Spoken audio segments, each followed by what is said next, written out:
के अनुसार दैनिक शुल्क या पट्टे पर अनुज्ञा प्राप्त अस्थायी दुकानदारों को या अन्यथा ऐसे अन्य दुकानदारों को जो कम से कम 3 वर्ष से अधिक उस स्थान पर व्यवसायरत हों, हटाया जाकर स्थानीय नगर निकाय के स्वामित्व अथवा आवंटित शासकीय भूमि पर नवीन दुकानों का निर्माण किया जाकर ऐसी दुकानदारों को व्यवस्था के अंतर्गत दुकान आवंटित की जाएगी। दुकान का आवंटन निविदा आमंत्रित किए बिना इस प्रयोजन हेतु गठित प्राधिकार समिति की पूर्व स्वीकृति से किया जाएगा।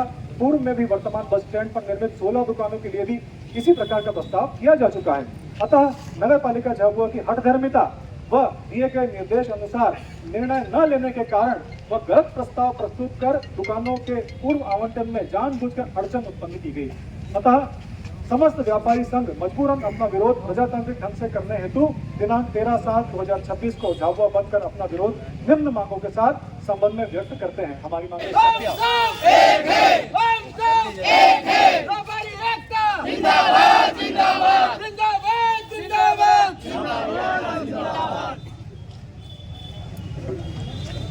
हम अपना अधिकार मांगते हैं।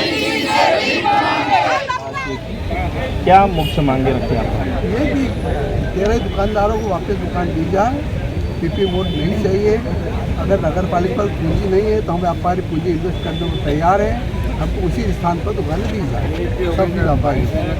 नगर पालिका का कहना है कि इसमें कोई नियम नहीं है ऐसा देने का। तो नियम है इसके अंदर, मैंने ये कोर्ट करा, इसमें देखिए आप जब पढ़ेंगे ज्ञापन में तो हमने दिया श्रीमान का ध्यान नगर पालिका अचल संपत्ति अंतरण नियम 2 साल के नियम 10 की ओर दिलाना चाहते हैं।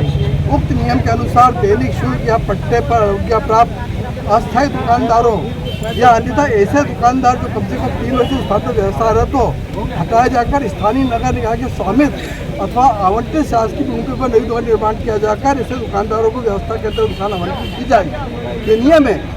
नियम 10 है अचल संपत्ति अंतरण नियम 2016 के नियम 10 के अंतर्गत ये प्रावधान है और जबरदस्ती उलझा रहे, जबकि नियम में कोई परिषद की बैठक की आवश्यकता नहीं है, कलेक्टर से परमिशन की आवश्यकता नहीं है, किसी से पूछने की आवश्यकता नहीं है, लेकिन जबरदस्ती किसी के इशारों पर, कोई धनाढ़ी लोगों के इशारे पर ये कार्रवाई की जा रही है। पंकज जी ऐसा नगर बंद किया है, ज्ञापन दिया, इसके बाद भी कोई समाधान नहीं निकला तो अगला मूव क्या होगा ना व्यापारी संगठन? देखिए, सकल व्यापारी संगठन अपने व्यापारियों के लिए प्रतिबद्ध है। बिल्कुल हम आगे हमारी मीटिंग करेंगे, उसमें निर्णय लेंगे और आगे की हमारी कार्य योजना चालू करेंगे। नगर पालिका अध्यक्ष और उपाध्यक्ष ने कल रात्रि ताबड़तोड़ में प्रेस कॉन्फ्रेंस करी है। उन्होंने ये बोला है कि जो व्यापारी लोग जिनको हटाया गया था उनको तत्काल और अन्य कहीं शिफ्ट किया जाएगा। तो आपको लगता है कहने का ये 1 महीने बाद ये क्यों निर्णय लिया गया? हम ये पिछले 1 महीनों से लड़ाई लड़ रहे हैं। हमने सभी से संपर्क किया, सारे पार्षदों से, अध्यक्ष जी से, उपाध्यक्ष जी से, सीएमओ साहब से, सभी से संपर्क किया, लेकिन हमें कोई उसका सकारात्मक परिणाम नहीं मिला। इस कारण से हम हमारे सकल व्यापारी संगठन के समस्त सदस्य के साथ इस निर्णय पर पहुंचे कि हमें 1 दिन का बंद का आह्वान करना चाहिए। अब जो आप बात कह रहे हैं कि उन्होंने आश्वासन दिया है, देखिए शासकीय काम आश्वासनों पर नहीं चलते, कागज पर चलते हैं। उनके द्वारा हमारे 13 व्यापारी सदस्यों को कागज पर अनुबंध के साथ लिखित में दिया जाना चाहिए कि यह दुकान से आपको विस्थापित करने के बाद इस तरह से आपको स्थापित किया जाएगा। ठीक है। अगर यदि राजस्व को बढ़ाना है या बनाना है कुछ भी है तो इसका और क्या आपके लिए दे सकते हैं ना। दूसरी बात है, अगर ये हमारी बात अगर हमारी मांग नहीं मानी गई तो ये मुद्दा यहाँ तक नहीं है, इसको डेट ऊपर तक आगे जाया जाएगा। हम आगे और इसके आगे जाएंगे, यहाँ तक सिर्फ सीमित नहीं है। अगर हम पे अगर 85 दुकान को नोटिस दिया तो 13 दुकान टारगेट में क्यों ली है? 13 दुकान से ही अगर राजस्व बढ़ता है तो ऐसा क्यों है कि सिर्फ 13 दुकान को ही टारगेट बनाया जा रहा है? हर किसी को आप इस तरह से बेरोजगार कर दोगे तो कोई चुप रहने में से नहीं है। सबसे पहले सकल व्यापारी संघ का सबसे बड़ा आभार व्यक्त करती हूँ कि जो इस तरह से इन लोगों ने हमारा सहयोग करा, आज पूरा व्यापारी संघ हमारे साथ में है।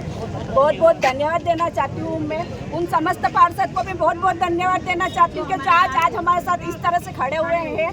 अगर कहा जाता है कि परिषद के बीच में पार्षद लोगों ने इस तरह से निर्णय लिया है तो हर जगह पार्षद को ही बिठाया जाए ना, क्यों कलेक्टर सर को, क्यों एलटीएम को, क्यों अध्यक्ष को बिठाया जाता है? हर सद में पार्षद को ही बिठाना।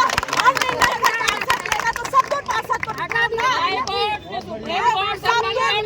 पार्षद को बिठा दो ना, सब लोग पार्षद को बिठाया जाए। पहले ये 2 पॉइंट सामने लाए, उसके बाद तीसरा पॉइंट ये सामने लाए कि 2018 में अगर प्रावधान की वो बात करे तो पहले 2 पॉइंट का वो मुझे जवाब दे, वो मुझे लिख के दे कि 2018 में उस प्रावधान में ये कहाँ लिखा गया था कि पीपी मॉडल लाया जाएगा और 13 दुकानों को इस तरह से बेरोजगार किया जाएगा? मुझे